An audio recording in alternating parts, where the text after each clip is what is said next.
नमस्कार श्रीकाल आदाब दोस्तों, हर के हमारी पीसीएस क्लास में आपका स्वागत है। मैं राजेश कुमार आपके लिए लेकर आया हूँ RS first grade, second grade, third grade और पीएसआई सिलेबस को ध्यान में रखते हुए संपूर्ण सब्जेक्ट की टॉपिक वाइज क्लासेस।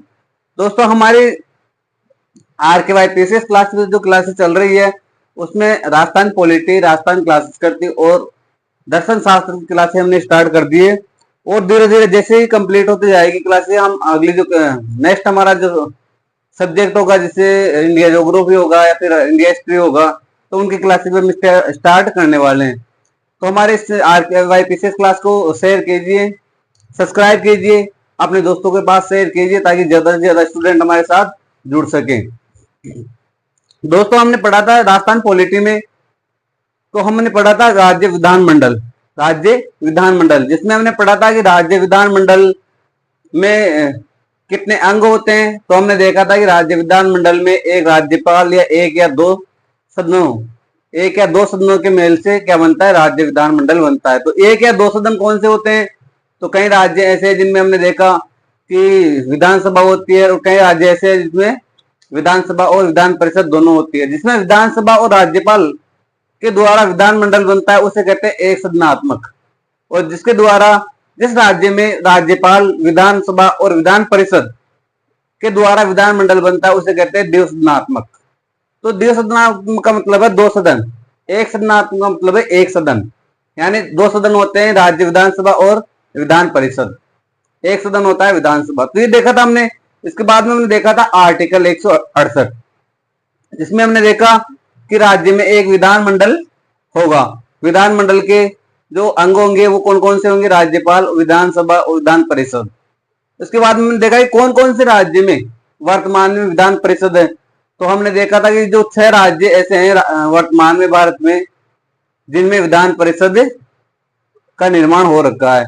6 कौन कौन से? तो आंध्र प्रदेश, तेलंगाना, कर्नाटक, महाराष्ट्र, उत्तर प्रदेश और बिहार। ये 6 राज्य ऐसे जिनमें विधान परिषद गठित की हुई है। राजस्थान में विधान परिषद गठित नहीं की हुई, क्योंकि राजस्थान में 2012 में विधान परिषद के गठन के लिए प्रस्ताव संसद के पास भेजा गया था, लेकिन उनके द्वारा अभी कोई उसके ऊपर उस प्रस्ताव पर कोई एक्शन नहीं लिया गया। तो ये हमने देखा था। इसके बाद हमने देखा था आर्टिकल 169, उसमें देखा था हमने जो विधान परिषद है उसको, एक तो उसका निर्माण कैसे किया जाता है, उसको समापन कैसे किया जाता है, उसका निर्माण, उसका गठन किस प्रकार किया जाता है विधान परिषद का, और उसका समापन किस प्रकार किया जाता है। तो हमने निर्माण में देखा था कि विधान परिषद का निर्माण के लिए उस राज्य की विधानसभा द्वारा एक प्रस्ताव पारित किया जाएगा। पारित कर उस प्रस्ताव को संसद के पास भेजा जाएगा और संसद की अनुमति मिलने के बाद उस राज्य में विधान परिषद का गठन किया जाएगा। तो इस प्रकार उसका गठन के बारे में देखा। जो समापन है वो भी देखा हमने। तो समापन का वही प्रोसीजर था कि विधानसभा द्वारा प्रस्ताव पारित किया जाएगा और प्रस्ताव पारित कर उसे संसद में भेजा जाएगा। उसके बाद उसका किसका विधान परिषद का समापन हो सकेगा। इसके बाद में हमने देखा आर्टिकल 170, जिसमें हमने देखा कि विधानसभा के गठन के बारे में देखा। विधानसभा में कितने सीटें होती है उनके बारे में देखा। वर्तमान में राजस्थान में कितनी सीटें हैं उनके बारे में देखा। कम से कम कितनी सीटें कौन से राज्य में उसके बारे में देखा। तो 4 राज्य मैंने ऐसे बताए थे आपको, गोवा, सिक्किम, मिजोरम और पांडुचेरी, जिसमें न्यूनतम 60 से कम सीटें हैं, यानी अधिकतम कितनी सीटें होनी चाहिए? 500, और न्यूनतम कितनी होनी चाहिए? 60। तो अधिकतम 500 और न्यूनतम 60। तो 4 राज्य ऐसे अपवाद है, गोवा, मिजोरम, सिक्किम और पांडुचेरी, जिनमें क्या है, जिनमें 60 से कम सीटें हैं। गोवा में कितनी है? 40 है। मिजोरम में कितनी है? 40 है। सिक्किम में 32 है और पांडुचेरी में 30 है। तो इस प्रकार हमने देखा राजस्थान में कितनी सीटें हैं। तो राजस्थान में 200 सीटें हैं। सर्वाधिक कहाँ है? तो सर्वाधिक उत्तर प्रदेश में 403 विधानसभा की सीटें। तो हमने ये कंप्लीट कर लिया था। आज देखेंगे हम आर्टिकल, उसी विधानमंडल से संबंधित आर्टिकल 172, आर्टिकल 171। कौन सा देखेंगे? आर्टिकल 171। उसमें देखेंगे कि हम क्या क्या दे रखा है। आर्टिकल 171 में क्या क्या दे रखा है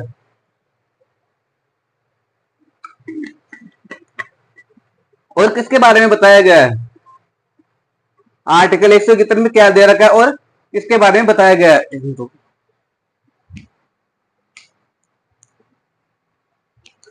आर्टिकल 171 में क्या दे रखा है, तो हम देखेंगे जो हमारा नेक्स्ट आर्टिकल है।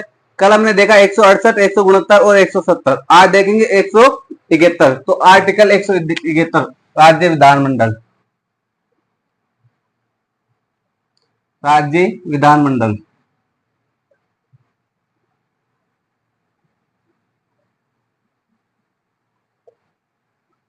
राज्य विधानमंडल के अंतर्गत हम देखेंगे आर्टिकल 171 यानी अनुच्छेद 171। इसमें क्या दे रखा है? तो अनुच्छेद 171 में दे रखा है कि प्रत्येक राज्य में एक विधान परिषद होगी, यानी विधान परिषद की संरचना के बारे में कौन से आर्टिकल में उल्लेख मिलता है? आर्टिकल 171 में। इस आर्टिकल में साथ के साथ नोट्स में बनाते रहो, लिखते रहो। इस आर्टिकल में, इस अनुच्छेद में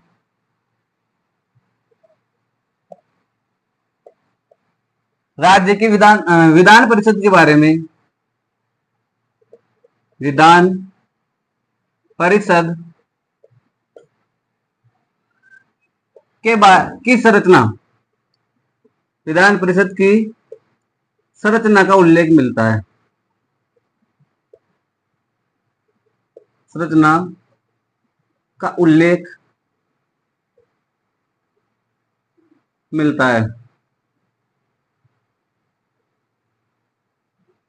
यानी जो आर्टिकल 171 है इसमें विधान परिषद की संरचना का उल्लेख मिलता है। किस प्रकार विधान परिषद का गठन होगा, कितनी संख्या होगी, किसके द्वारा नियुक्ति की जाएगी सदस्यों की, और कितने सदस्य मनोनीत किए जाएंगे, ये सब किसने मिलता है?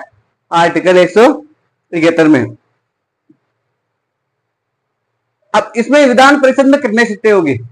विधान परिषद में कितने सीटें होगी? तो जो राज्य है उसकी विधानसभा के सदस्य हैं, जिस भी राज्य, जो कोई राज्य अगर जैसे विधानसभा गठित करना चाहता है तो उस राज्य की विधानसभा के जो सदस्य हैं, कुल सदस्य, उनका 1/3 सदस्य, उनका 1/3 सदस्य से अधिक नहीं होगी। यानी 1/3 सदस्य होंगे, उनकी संख्या कितनी होगी? विधान परिषद की संख्या होगी। यानी 1/3 सदस्य की संख्या विधान परिषद की हो सकती है।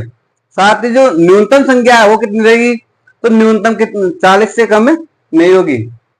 तो विधान परिषद में संख्या, जो सदस्य संख्या वो कितनी होगी?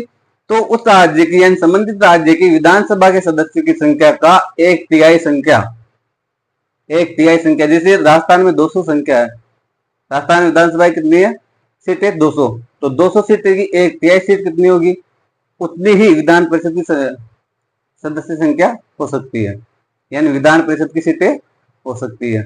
विधान परिषद के सदस्य नियुक्त किए जा सकते हैं 1/3, यानी विधानसभा के क्षेत्र का, विधानसभा की सीटों का 1/3 नियुक्त किया जा सकता है। ये तो अधिकतम है। अब कम से कम कितने हो सकते हैं? तो कम से कम 40 हो सकते हैं। तो यह लिख लो, विधान परिषद में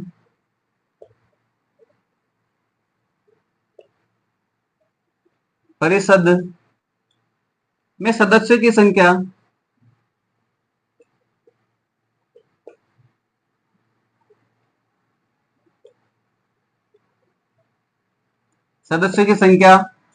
विधानसभा की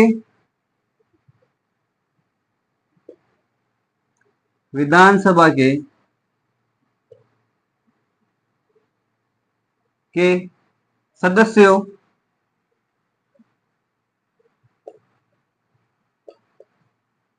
सदस्यीय सीटें का 1/3 होगी। 1/3, अधिकतम 1/3 हो सकती है। अधिकतम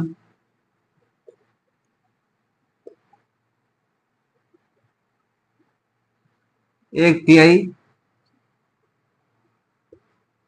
हो सकती है। कितनी हो सकती है? यानी विधानसभा के जो सदस्य हैं, उनके उनके जो सदस्य, विधानसभा की जो सीटें हैं, उनका 1/3 सदस्य हो सकती है। किसकी? विधान परिषद की संख्या। विधान परिषद के सदस्यों की संख्या कितनी हो सकती है? 1/3 हो सकती है। कितनी हो सकती है? 1/3 हो सकती है। और न्यूनतम कितनी हो सकती है? तो न्यूनतम 40 हो सकती है। कितनी? न्यूनतम 40। न्यूनतम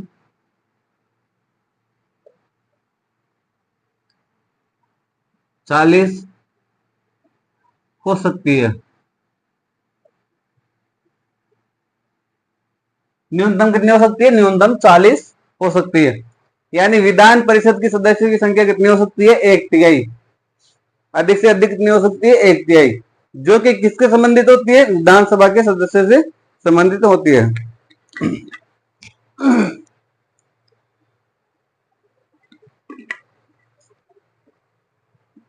यानी जो विधानसभा होगी उसमें जो सदस्य होंगे उनका 1/3 किसकी सदस्य संख्या होगी? विधान परिषद के सदस्यों की संख्या। अधिकतम 1/3 हो सकती है और न्यूनतम 40 हो सकती है। न्यूनतम कितनी हो सकती है? न्यूनतम 40 हो सकती है। कितनी हो सकती है? 40 हो सकती है। यदि राजस्थान में विधान परिषद बनती है तो 1/3 संख्या कितनी होगी? जैसे राजस्थान में कितनी सीटें हैं? 200। कितनी सीटें हैं? 200। तो इनका 1/3 कितना होगा? 1/3 कितना होगा? तो 66 सीटें होगी। कितना होगा? 66। 66 सीटें होगी राजस्थान में। तो ये लिख लो, लिख लो ना, लिखने में क्या जा रहा है? यदि यदि राजस्थान यदि राजस्थान में विधान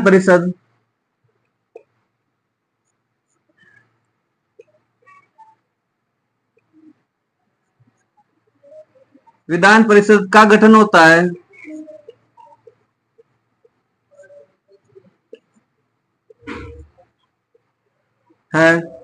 तो न्यूनतम अधिकतम संख्या कितनी होगी? 66। कितनी होगी?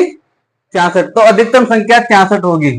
तो अधिकतम संख्या, तो विधान परिषद की अधिकतम संख्या या अधिकतम संख्या, तो अधिकतम संख्या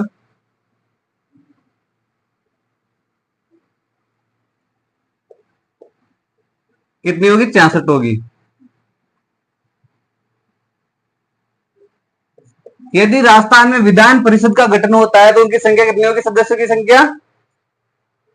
यदि राजस्थान में विधान परिषद का गठन होता है तो सदस्यों की संख्या, तो सदस्यों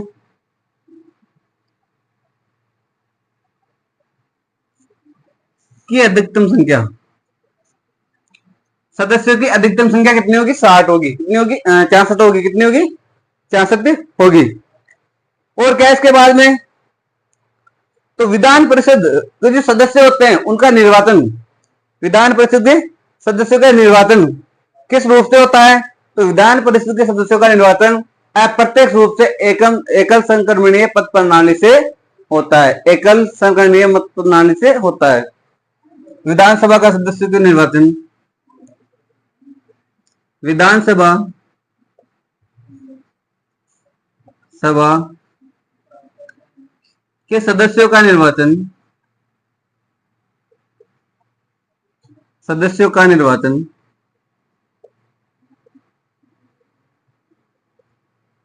विधानसभा के सदस्यों का निर्वाचन अप्रत्यक्ष रूप से, अप्रत्यक्ष रूप से, अप्रत्यक्ष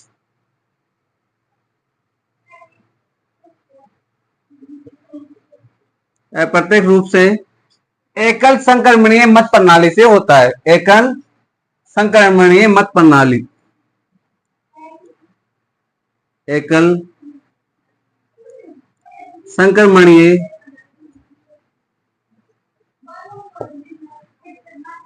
मत प्रणाली, एकल संक्रमणीय मत प्रणाली के माध्यम से होता है। माध्यम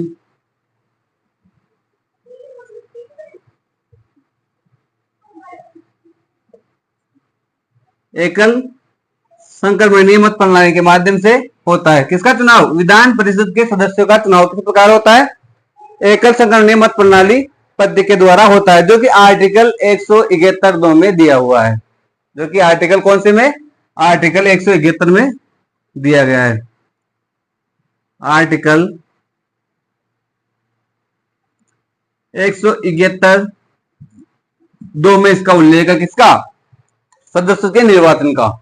यानी विधानसभा के सदस्य का निर्वाचन अप्रत्यक्ष रूप से होता है ये किसमें दे रखा है? आर्टिकल 171(2) में दे रखा है।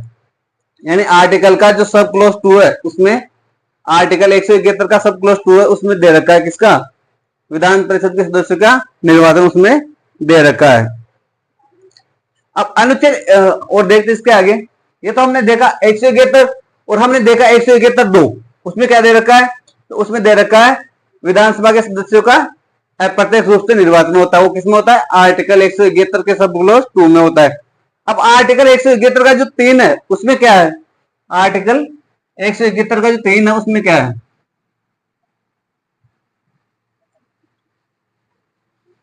आर्टिकल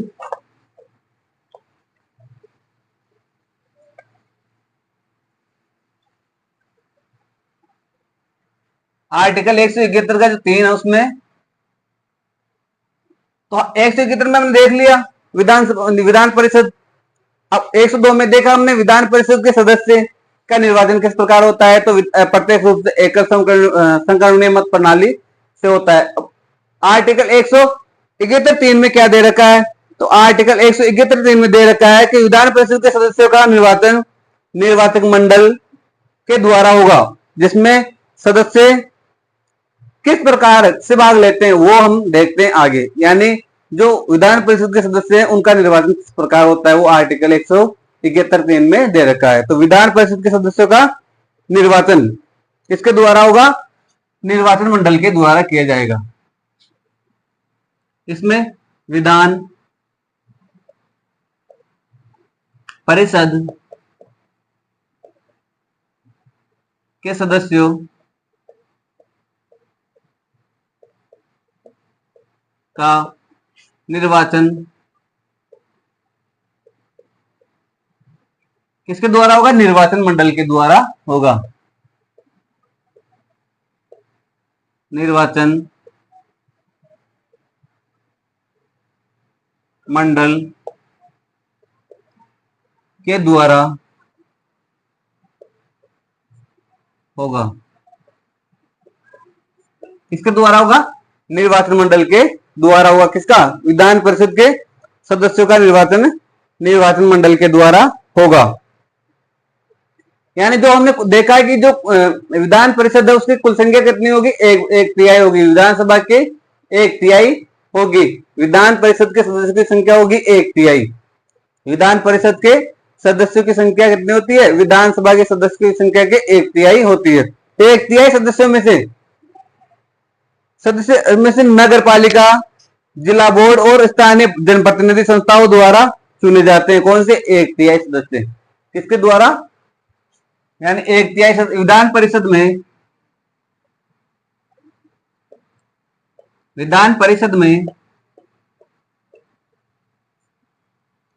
1/3 सदस्य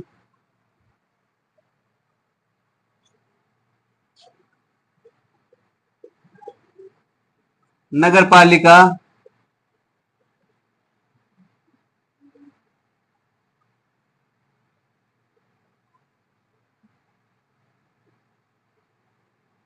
और नगर पालिका और जनप्रतिनिधियों के माध्यम से चुने जाते हैं।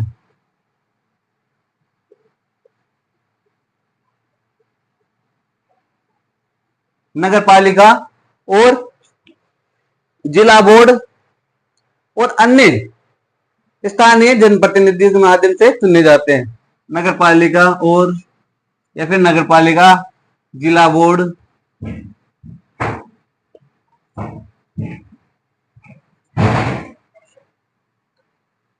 और अन्य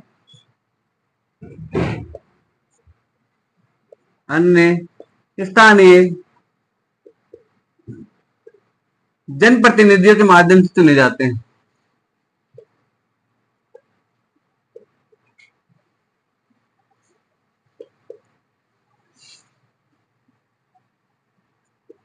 के माध्यम से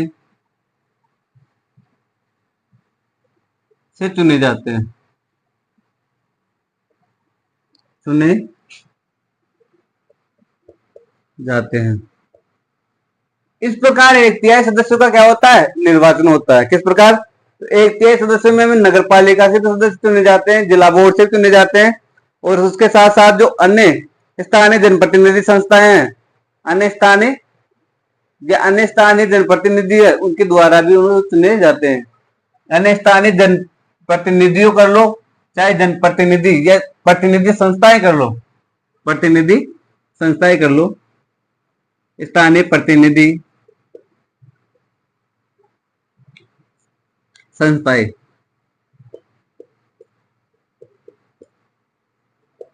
के माध्यम से चुने जाते हैं। तो ये 103 में सॉरी 171(3) में दे रखा है।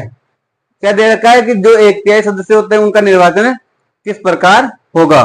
ये किसमें बता रखा है, आर्टिकल 171 के 3 में।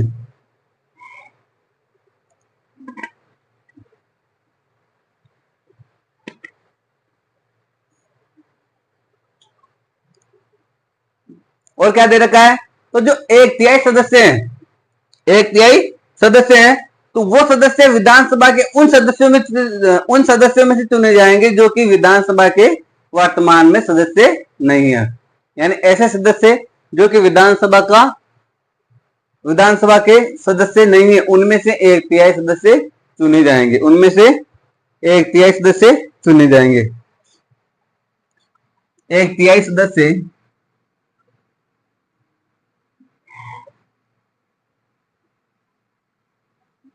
उन सदस्यों में से या फिर विधानसभा के उन सदस्यों में से चुने जाएंगे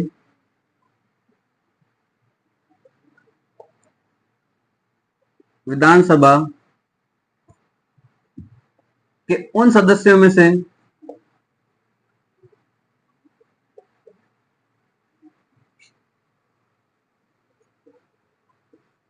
चुने जाएंगे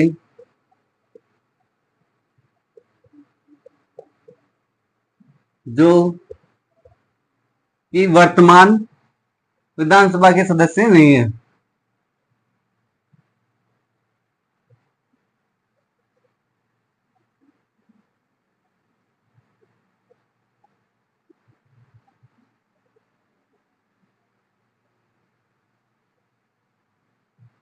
वर्तमान विधानसभा के सदस्य नहीं है, उनमें से एक तिहाई सदस्यों की नियुक्ति की जाएगी। यानी ऐसे सदस्य जो वर्तमान में ऐसे ऐसे सदस्य जो वर्तमान में विधानसभा के सदस्य नहीं है, उनमें से ही एक तिहाई सदस्य चुने जाएंगे। किसके लिए, विधान परिषद के लिए। किसके लिए, विधान परिषद के लिए। और इनमें से 1/12 सदस्य, इनमें से 1/12 सदस्य, ये हम देख रहे हैं टोटल एक तिहाई में से, टोटल एक तिहाई में से एक तिहाई सदस्य तो उनमें से चुने जाएंगे जो विधानसभा के सदस्य नहीं है। और बाकी जो 1/12 सदस्य है वो 3 वर्ष के लिए, 3 वर्ष पुराने जो स्नातक हैं उनमें से निर्वाचित किए जाएंगे, उनमें से निर्वाचित किए जाएंगे। यानी 1/12 सदस्य, 1/12 सदस्य 3 वर्ष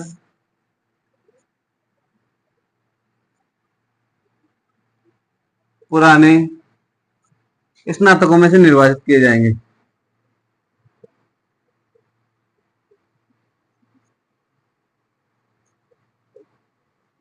निर्वाचित किए जाएंगे।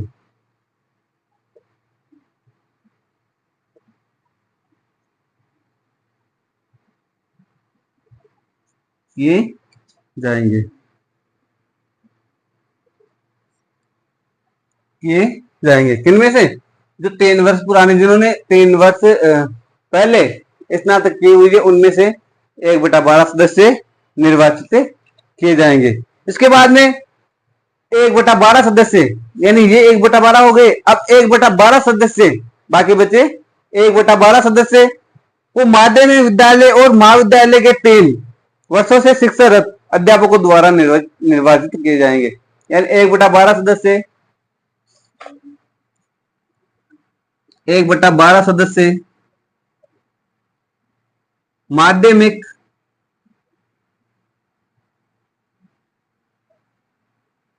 विद्यालयों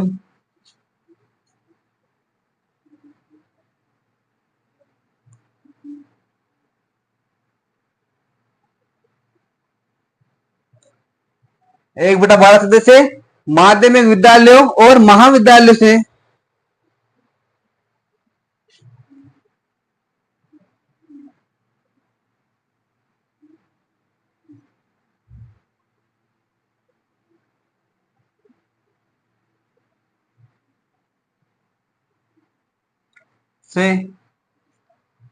व महाविद्यालय में शिक्षणरत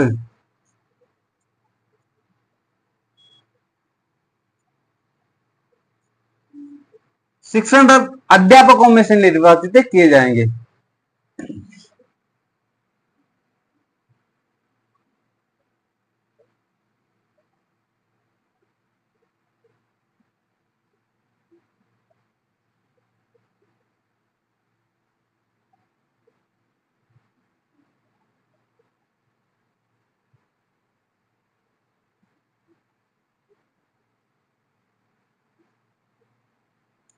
शिक्षणरत अध्यापकों में से निर्वाचित किए जाएंगे कितने? 1/12 सदस्य। इसके बाद में 1/6 सदस्य, 1/6 सदस्य राज्यपाल द्वारा मनोनीत किए जाते हैं। 1/6 सदस्य राज्यपाल द्वारा मनोनीत किए जाते हैं।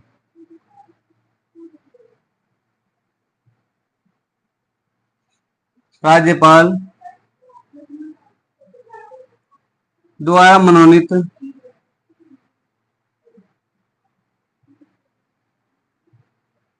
किए जाते हैं।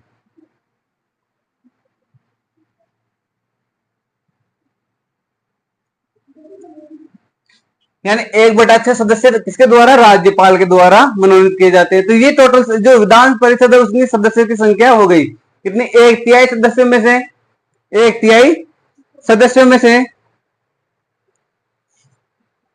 1/3 सदस्य विधानसभा के उन सदस्यों में से चुने जाएंगे जो कि विधानसभा के सदस्य नहीं है। 1/12 सदस्य 3 वर्ष पुराने स्नातक हैं, उनमें से चुने जाएंगे। 1/12 सदस्य माध्यमिक विद्यालय और जो महाविद्यालय उनमें शिक्षणरत जो अध्यापक है उनमें से चुने जाएंगे। 1/6 सदस्य राज्यपाल द्वारा मनोनीत किए जाएंगे जो कि किस क्षेत्र से होंगे? तो वो होंगे साहित्य, विज्ञान, कला, सहकारी आंदोलन से मनोनीत किए जाएंगे। क्षेत्र लिख लो इस तरफ, साहित्य। सीक्वेंस वाइज क्वेश्चन पूछे जाते हैं, कई बार आगे पीछे करके इनको क्वेश्चन पूछे जाते हैं कि क्रम से जमाओ। तो हमें क्रम से देखना है। साहित्य, कला, साहित्य, विज्ञान, कला और सहकारी आंदोलन। साहित्य, विज्ञान, कला और सहकारी आंदोलन।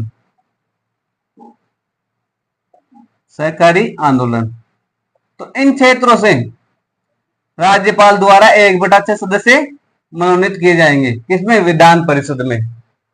विधान परिषद में 1/6 सदस्य राज्यपाल द्वारा इन क्षेत्रों से मनोनीत किए जाएंगे। किसी? साहित्य, विज्ञान, कला और सहकारी आंदोलन से। अब विधान परिषद के जो 1/6 सदस्य हैं उनका मनोनयन 5/6 सदस्यों का निर्वाचन होता है। मतलब जो राजस्थान परिषद है उनमें 1/6 सदस्यों का तो क्या होता है? मनोनयन होता है और 5/6 सदस्यों का क्या होता है? निर्वाचन होता है। यहां लिखो नोट, विधान परिषद में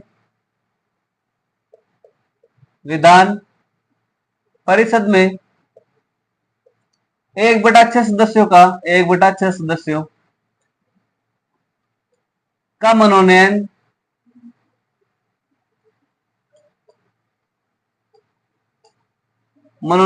और 5/6 सदस्यों का निर्वाचन होता है। 5/6 सदस्यों का निर्वाचन होता है। तो ये है विधानसभा के सदस्यों का जो गठन होता है, जो उनका निर्वाचन होता है वो किस प्रकार होता है, कौन से आर्टिकल में दे रखा है? आर्टिकल 171(3) में दे रखा है। आर्टिकल 171(3) में बता रखा है कि जो विधानसभा के सदस्य हैं उनका किस प्रकार किनके द्वारा मनोनयन किया जाता है और किस क्षेत्र से उनको चुना जाता है। तो विधानसभा का जो 1/3 सदस्य होता है विधानसभा होती है उनके कुल सदस्यों का एक तिहाई सदस्य विधान परिषद में उनकी संख्या होती है। किसकी? विधान परिषद के सदस्यों की संख्या कितनी होती है? विधान परिषद के सदस्यों की संख्या एक तिहाई होती है विधानसभा के सदस्यों की संख्या के। तो अधिकतम एक तिहाई हो सकती है और न्यूनतम कितनी हो सकती है? 40 हो सकती है। कितनी हो सकती है? 40। अब इनमें से एक तिहाई सदस्य, इनमें से एक तिहाई सदस्य विधानसभा के उन सदस्यों में से चुने जाएंगे जो कि विधानसभा के सदस्य नहीं है, जो कि विधानसभा के सदस्य नहीं है। बाकी 1/12 सदस्य 3 वर्ष पुराने जो स्नातक उनमें से चुने जाएंगे। 1/12 सदस्य विद्यालय और महाविद्यालय के में शिक्षणरत जो अध्यापक उनमें से चुने जाएंगे। और 1/6 सदस्य राज्यपाल द्वारा मनोनीत किए जाएंगे जो कि साहित्य, विज्ञान, कला और सहकारी आंदोलन के क्षेत्र से होंगे। इस प्रकार 1/6 सदस्यों का क्या होता है? मनोनयन होता है और 5/6 सदस्यों का क्या होता है? निर्वाचन होता है। तो ये है रही विधानसभा, जो विधान परिषद है उसमें सदस्यों की नियुक्ति किस प्रकार होती है और कितने सदस्य होते हैं ये मैंने बता दिया आपको। तो कम से कम कितने होते हैं? 40 होते हैं और ज्यादा से ज्यादा कितने होते हैं? विधानसभा के एक तिहाई। विधानसभा की कुल सदस्य होते हैं उनका एक तिहाई सदस्य संख्या होती है किसमें? विधान परिषद में। तो ये देखा हमने। अब देखेंगे हम आर्टिकल 172। हमने आर्टिकल 171 देखा, आर्टिकल 171(2) देखा और आर्टिकल 171(3) देखा। आर्टिकल 171(2) में हमने क्या देखा था? तो आर्टिकल 171(2) में हमने देखा था कि विधान परिषद के सदस्य होते हैं उनका निर्वाचन किस प्रकार होता है। तो उनका निर्वाचन होता है अप्रत्यक्ष रूप से एकल संक्रमणीय मत पद्धति के द्वारा उसका निर्वाचन होता है। आर्टिकल 171(2) में। आर्टिकल 171(3) में हमने देखा कि जो सदस्य हैं, एक तिहाई सदस्य हैं, उनका निर्वाचन किसके द्वारा होता है और किस किस क्षेत्र से होता है। तो ये भी हमने देखा। अब देखेंगे हम आर्टिकल 172, अनुच्छेद 172। उसमें क्या दे रखा है? तो अनुच्छेद 172 में दे रखा है कि राज्य में जो विधानमंडल होगी उसकी अवधि के बारे में उसमें बता रखा है। किसमें? आर्टिकल 172 में। तो लगा हुआ आर्टिकल 172।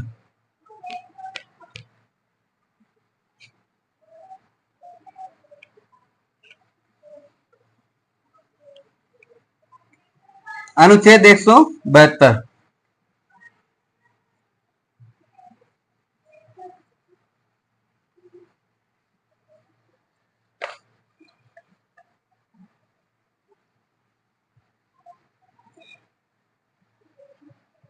अनुच्छेद 172।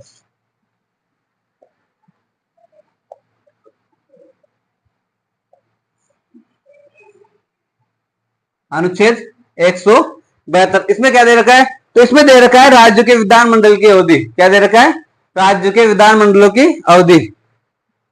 राज्य विधानमंडल की अवधि। राज्य विधानमंडल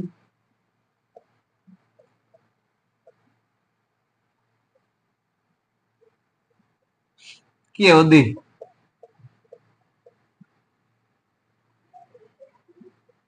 किसमें दे रखा है? आर्टिकल 172 में। आर्टिकल 172 में क्या दे रखा है? राज्य के विधानमंडल की अवधि। अब इसकी अवधि क्या होगी? तो राज्य की विधानमंडल की अवधि की होगी, राज्य के विधानमंडल की प्रथम बैठक से 5 वर्ष इसकी अवधि होगी। कितनी? प्रथम बैठक से 5 वर्ष इसकी अवधि होगी। इसका कार्यकाल कितना होगा? प्रथम बैठक से 5 वर्ष इसका कार्यकाल होगा। कि आर्टिकल 172 अनुच्छेद 1 में दे रखा है। आर्टिकल 72 के सब क्लॉज 1 में दे रखा है कि जो इसकी अवधि होगी वो विधानमंडल की प्रथम बैठक से लेकर 5 वर्ष तक इसका कार्यकाल होगा। यानी इसका कार्यकाल क्या होगा? कार्यकाल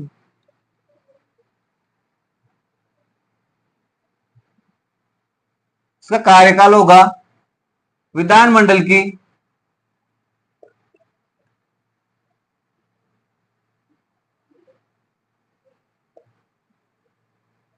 प्रथम बैठक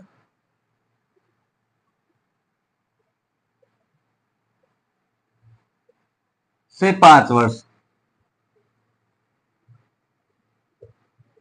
ये कौन से अनुच्छेद में दे रखा है? अनुच्छेद 172 172 के 2 में दे रखा है कि इसकी अवधि क्या होगी? तो प्रथम बैठक से लेकर किसकी, विधानमंडल की अवधि क्या होगी, तो प्रथम बैठक से लेकर 5 वर्ष तक इसका क्या होगा, कार्यकाल होगा, जो कि अनुच्छेद 172 के एक में, दो में नहीं, एक में दे रखा है। अनुच्छेद 172 के एक में दे रखा है, यानी 172 का सब क्लोज 1 है, उसमें दे रखा है कि इसकी अवधि कितनी होगी, 5 वर्ष होगी। कितनी होगी, 5 वर्ष होगी। कई बार क्वेश्चन पूछ लिया जाता है कि इसकी कार्यकाल की शुरुआत होती है निर्वाचित होने के बाद, शपथ लेने से स्टार्ट होती है, या फिर प्रथम बैठक से स्टार्ट होती है। तो प्रथम बैठक से शुरू होगी और 5 साल तक इसका कार्यकाल होगा। प्रथम बैठक से 5 साल के तक इसका कार्यकाल होगा। और इसके बाद में क्या है, तो राष्ट्रीय आपातकाल की स्थिति में संसद की विधानसभा का कार्यकाल एक बार के लिए 1 वर्ष तक बढ़ाया जा सकता है। यानी जैसे कोई आपातकाल लगता है 352, 356 या 360 के अनुसार, अगर आपातकाल लगता है तो उसका जो विधानमंडल है इसका कार्यकाल कितने वर्षों के लिए बढ़ाया जा सकता है, 1 वर्ष के लिए। तो यहां लिख लो, आपातकाल की स्थिति में आपातकाल की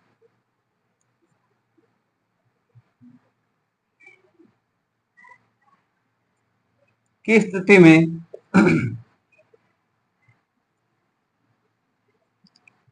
विधानमंडल का कार्यकाल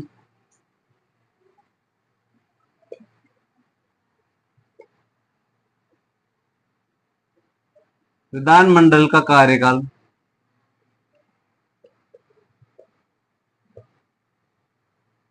विधानमंडल का कार्यकाल 1 वर्ष के लिए बढ़ाया जा सकता है।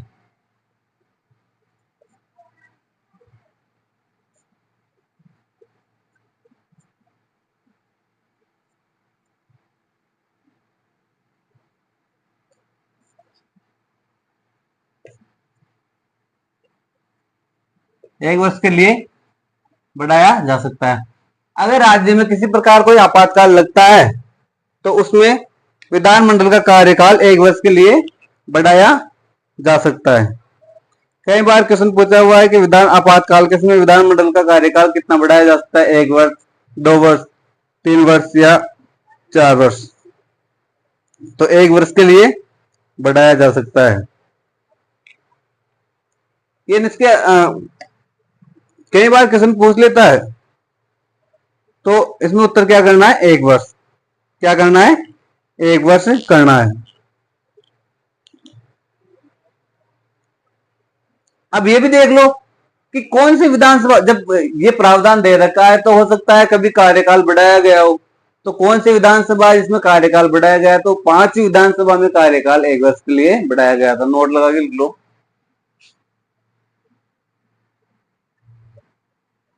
5वीं विधानसभा में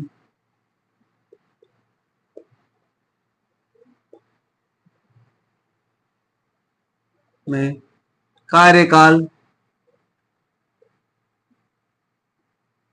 1 वर्ष के लिए बढ़ाया गया, या फिर कार्यकाल बढ़ाया गया।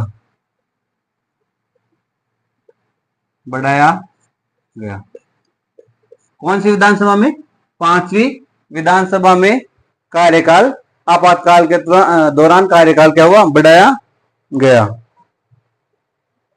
कार्यकाल बढ़ाया गया, यानी जो समय अवधि थी उनकी 5 साल जो कार्यकाल था उसको बढ़ा दिया गया। क्यों, क्योंकि आपातकाल लगा हुआ था, इस वजह से।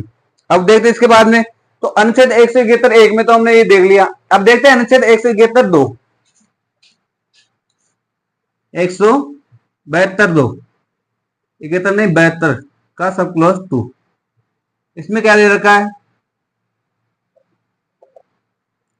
ये कौन सा देखा था हमने, 1 देखा था, 172 का 1। अब देखेंगे 172 का सब क्लॉज 2, उसमें क्या दे रखा है, तो उसमें दे रखा है कि विधान परिषद एक स्थायी सदन है और इनके सदस्यों का कार्यकाल कितना होता है, 6 वर्ष होता है। कितना होता है, 6 वर्ष। इसमें लिखूं, विधान परिषद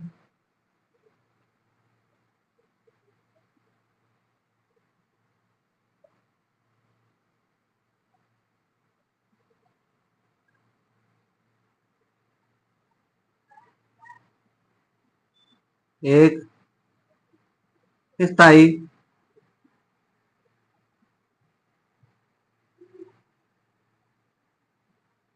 स्थायी सदन है और इसके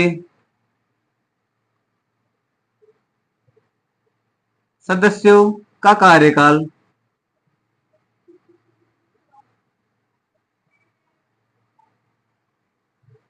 कितना होता है? 6 वर्ष होता है।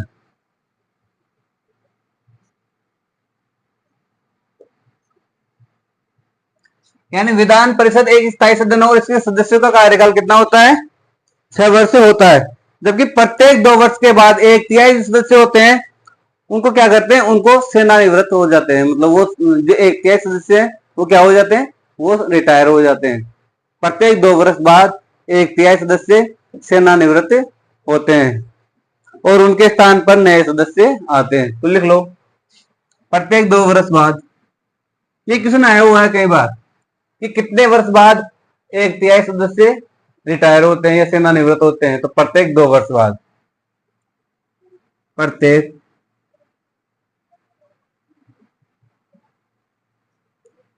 2 वर्ष बाद एक तिहाई सदस्य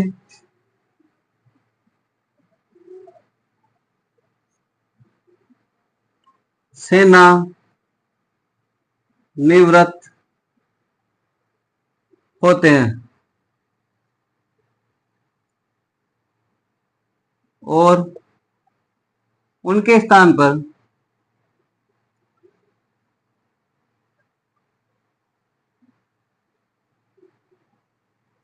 नए सदस्य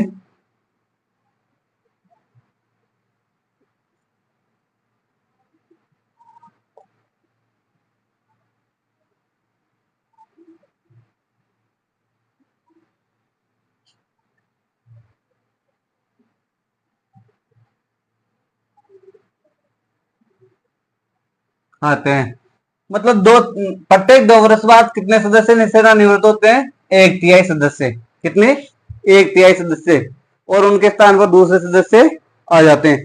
तो ये रहा आर्टिकल 172।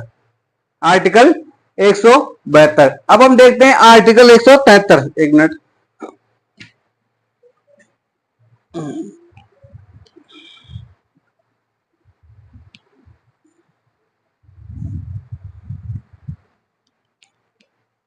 अब हम देखते हैं आर्टिकल 173। उसमें क्या दे रखा है? तो आर्टिकल 172 में दे रखा है कि राज्य विधानमंडल की क्या अवधि होगी। राज्य विधानमंडल की अवधि के बारे में दे रखा है। तो कार्यकाल होगा इसका, तो राज्य विधानमंडल की जो प्रथम बैठक होगी उससे 5 वर्ष तक इसका कार्यकाल होगा। हाँ, विशेष परिस्थितियों में या फिर आपातकाल के दौरान आर्टिकल 172 के सब क्लोज 1 के अनुसार आपातकाल के दौरान इसका कार्यकाल बढ़ाया जा सकता है। 1 वर्ष के लिए बढ़ाया जाता है, जो कि आर्टिकल 172 का सब क्लोज 1 है। आर्टिकल 172 के सब क्लोज 2 में क्या दे रखा है? तो 2 में दे रखा है कि जो विधान परिषद है वो एक स्थायी सदन है और उसमें जो सदस्यों का कार्यकाल है वो कितना होता है? 6 वर्ष होता है। कितना होता है? 6 वर्ष। प्रत्येक 2 वर्ष में एक तिहाई सदस्य को क्या होना पड़ता है? सेवानिवृत्त होना पड़ता है और उनकी जगह नए सदस्य आते हैं। आर्टिकल 172 के सब क्लोज 1 के अनुसार किस विधानसभा में कार्यकाल बढ़ाया गया? तो 5 विधानसभा में एक बार कार्यकाल बढ़ाया गया। तो सब क्लोज 1 में क्या है और आर्टिकल सब क्लोज 2 में क्या है? 172 के सब क्लोज 2 में क्या है ये मैंने आपको बताया। इसमें होता है विधान परिषद एक स्थायी सदन होगा, इसके सदस्य का कार्यकाल कितना होगा? 6 वर्ष होगा। प्रत्येक 2 वर्ष बाद एक तिहाई सदस्य सेवानिवृत्त होते हैं और उनके स्थान पर नए सदस्य आ जाते हैं। अब देखते हैं आर्टिकल 173। आर्टिकल 173 उसमें क्या दे रखा है? अनुच्छेद 173।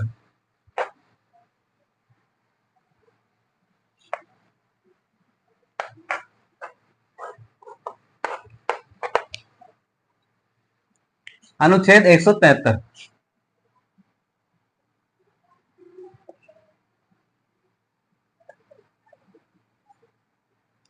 अनुच्छेद 173 में क्या बता रखा है?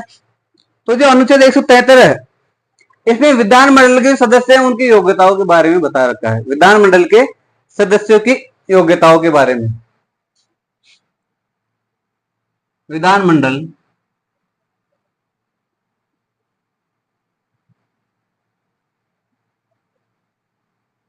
के सदस्यों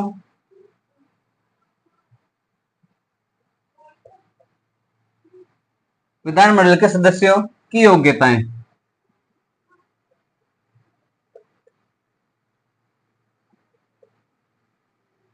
योग्यताओं के बारे में बताया गया।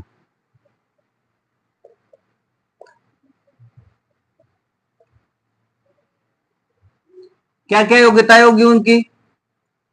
उनकी क्या क्या योग्यता होगी किसकी? विधानमंडल के सदस्यों की। तो वह भारत का नागरिक हो।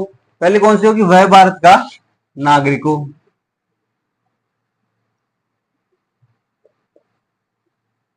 भारत का नागरिक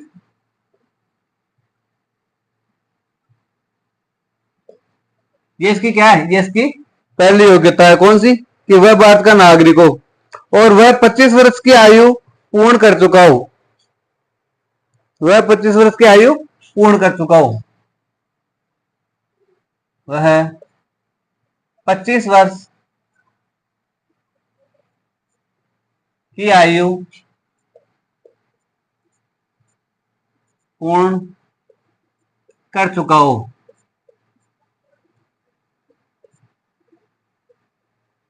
कर चुका हो कौन?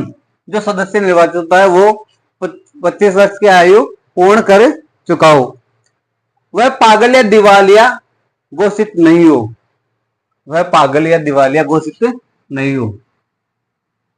वह पागल या दिवालिया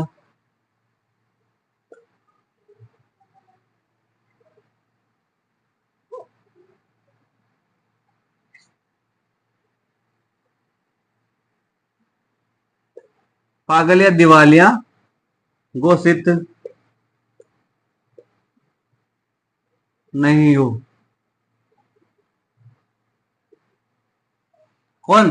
जो सदस्य चुनाव लड़ने जो सदस्य विधानसभा में सॉरी विधान परिषद में निर्वाचित हुआ है या विधानमंडल में निर्वाचित हुआ है, विधान परिषद में नहीं विधानमंडल में निर्वाचित हुआ है, वह पागल है और दिवालिया नहीं होना चाहिए। उसकी आयु 25 वर्ष से पूर्ण होनी चाहिए। 25 वर्ष होनी चाहिए। साथ ही वह भारत का क्या होना चाहिए? नागरिक होना चाहिए। उसके बाद में क्या है कि वह किसी के लाभ के पद पर नहीं हो। वह किसी लाभ के पद पर नहीं हो। किसी लाभ के पद पर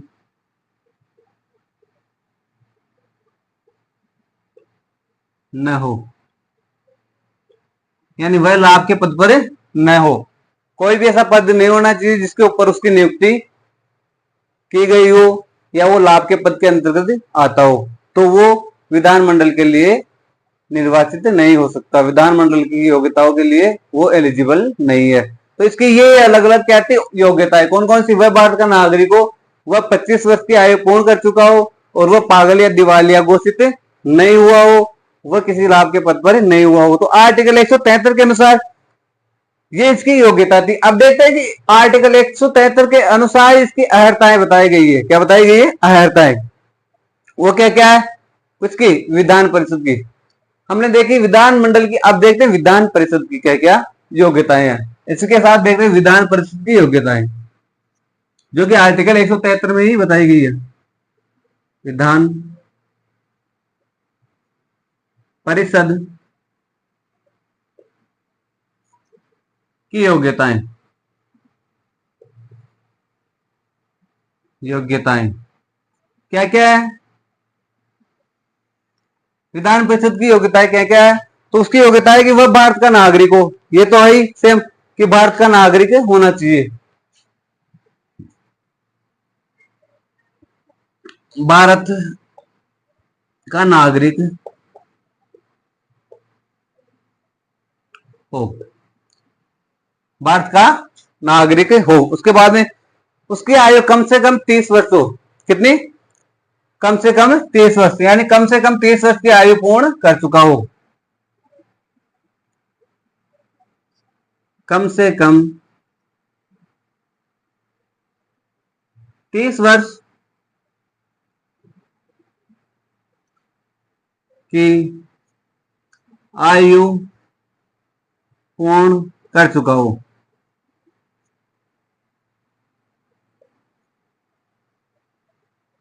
यानी वो कम से कम 30 वर्ष की आयु पूर्ण कर चुका हो। जबकि इसमें क्या था, इसमें था 25 वर्ष की आयु। इसमें क्या दे रखा था, इसमें दे रखा था 25 वर्ष की आयु पूर्ण कर चुका हो, जो कि विधानसभा के लिए एलिजिबल था। विधानसभा के लिए, विधानमंडल में विधानसभा के लिए एलिजिबल था वो। उसकी योग्यता थी किसकी, विधानसभा के सदस्य की। अब विधान परिषद की जो हम देख रहे हैं योग्यताएं, वो देख रहे हैं कि वर्ग का नागरिक होना चाहिए और कम से कम उसकी आयु कितनी होनी चाहिए, 30 वर्ष पूर्ण होनी चाहिए। उसकी आयु कम से कम 30 वर्ष पूर्ण होनी चाहिए। आगे क्या है कि उस राज्य विधानसभा के किसी भी निर्वाचन क्षेत्र का क्या होना चाहिए, मतदाता होना चाहिए। यानी वह उस राज्य, जिस राज्य में वो विधान परिषद का सदस्य नियुक्त होगा, उस राज्य में विधानसभा के सदस्य, विधानसभा के क्षेत्र का मतदाता होना चाहिए। यानी उसका मत, वो मत देने वाला होना चाहिए, अपना वोट देने वाला होना चाहिए किसमें, विधानसभा क्षेत्र में। तो लिखो कि वह विधानसभा क्षेत्र का उस राज्य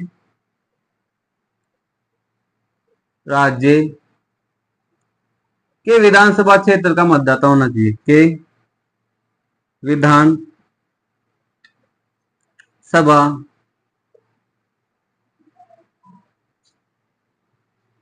क्षेत्र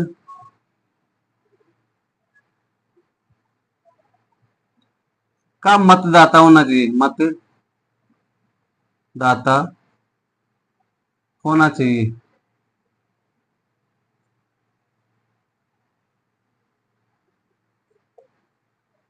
यानी वह उस विधानसभा क्षेत्र का क्या होना चाहिए, मतदाता होना चाहिए।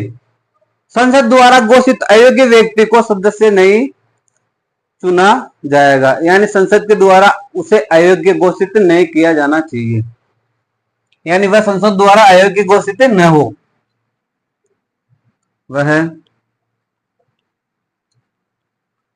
संसद के द्वारा अयोग्य घोषित नहीं किया गया हो, नहीं किया जाना चाहिए। यानी संसद के द्वारा उसे अयोग्य घोषित नहीं किया जाना चाहिए, तो वो किसके लिए, विधान परिषद के सदस्य के लिए निर्वाचित हो सकता है। तो ये इसमें जो योग्यताएं हैं, आर्टिकल 173 में जो योग्यताएं बता रखी है, हमने देखी कौन सी, विधानमंडल के सदस्य की योग्यताएं हमने देखी। वह भारत का नागरिक हो, वह 25 वर्ष की आयु पूर्ण कर चुका हो, वह पागल या दिवालिया घोषित नहीं हो, वह किसी लाभ के पद पर नहीं होना चाहिए। उसके बाद हमने देखा विधान परिषद की योग्यताएं, अर्हताएं,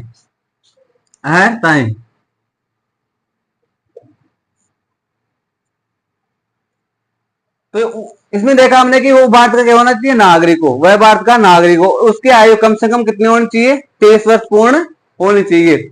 उस राज्य के विधानसभा क्षेत्र का क्या होना चाहिए, मतदाता होना चाहिए। वह किसी संसद के द्वारा अयोग्य घोषित नहीं किया जाना चाहिए। तो ये थी आर्टिकल 173 में योग्यताएं, आर्टिकल 173 में योग्यताएं। अब आर्टिकल 174 देखते हो। तो आर्टिकल 174 में दे रखा है कि जो विधानमंडल का सत्र होगा वो किस प्रकार आहूत होगा, किस प्रकार उसका कार्य, किस प्रकार सत्र बुलाया जाएगा, किसके द्वारा बुलाया जाएगा और उसकी अध्यक्षता कौन करेगा, ये सब होगा आर्टिकल 175 में, जो हम देखेंगे नेक्स्ट क्लास में। आर्टिकल 175 देखेंगे हम अपनी नेक्स्ट क्लास में। तब तक के लिए धन्यवाद। आप अपने नोट्स बनाते रहे, साथ में जो भी कंटेंट लिखवाया जा रहा है वो एकदम बिल्कुल सटीक रूप से लिखवाया जा रहा है और टॉपिक को ध्यान में रखते हुए, हर टॉपिक को ध्यान में रखते हुए पूरे पॉइंट लेते हुए लिखाया जा रहा है। आप भी अपने नोट्स बना सकते हो साथ में, और मैटर ज्यादा से ज्यादा दिए जाने की कोशिश कराए, जबकि आरएस के लेवल को ध्यान में रखकर करिए, बोर्ड के माध्यम से आपको पढ़ाया जा रहा है। आरएस का जो मैटर है उसको ध्यान में रखते हुए, आरएस प्री और मेंस को दोनों को ध्यान में रखते हुए ये मैटर आपको पढ़ाया जा रहा है।